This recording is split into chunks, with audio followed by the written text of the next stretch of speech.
At this point, I've destroyed my life, so there is no point in even trying to. And then you get out and you think, at first, I'm gonna do the right thing. I'm gonna get a job. But then you keep hearing no, no, because that one little box on the application, are you a felon? Yes. Well, if so, what kind of felony? I'm a drug felon. Yeah, if it wasn't for this place, I'd be dead or locked up right now. Those were, those are my two options. And those were the only options I thought that I would have throughout my life. And, I have learned that I actually have value as a person. I'm not just a mistake or a waste of space. I actually do have something to contribute.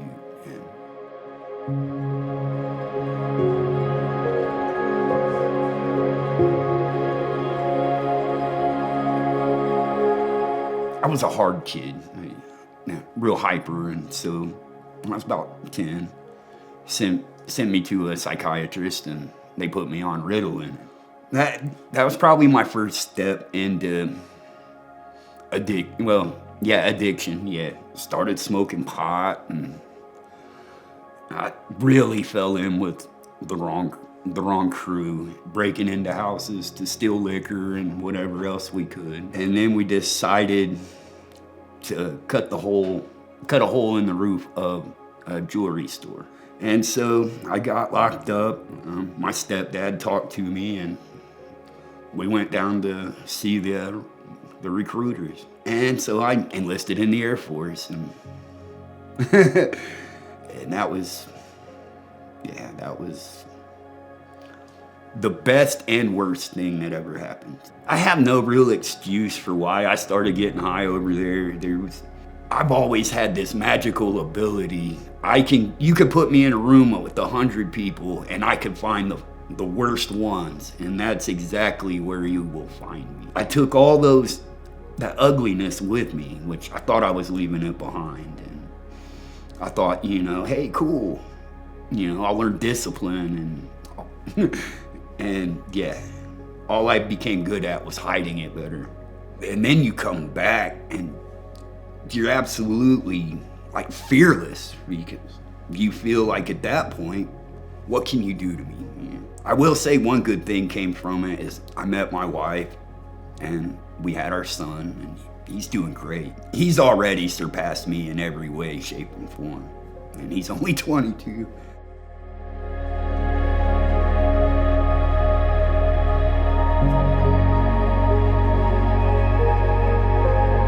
Chaplain Phil was preaching one day, and I remember he stopped and he said, "Be still and know that I am God." And for some reason, that stuck in my head, bounced around my head all week after he said that. And then he happened to be doing chapel that following Sunday, and he did the altar call. And even me, I don't know how it happened, but he did the altar call, and I raised my hand, and then he took, we did the sinner's prayer, and then he started me on those classes, and then he baptized me, and almost indescribable. I mean, that he would do something like that for someone like me. I mean, I've always been one of the bottom of the barrel, worst kind of people you come across, and God, he cares about me. I feel 100 times better now than I ever felt getting high.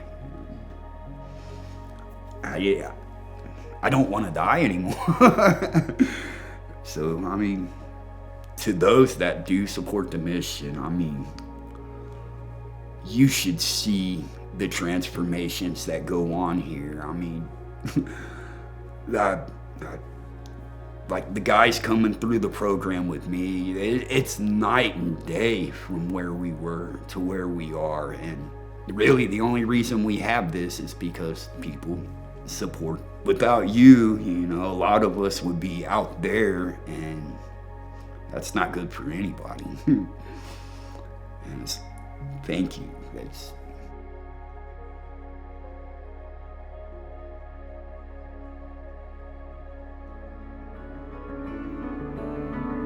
At Muncie Mission, we've had the honor of walking alongside people in their most difficult moments for 95 years. People like Mike, who came to us in crises and found hope. His story is one of thousands. Stories of transformation, resilience, and renewed purpose. On February 21st, we invite you to join us for Walk a Mile in My Shoes, a powerful community event where we come together and raise awareness and support for people experiencing homelessness and hardship. Your involvement makes a very real difference.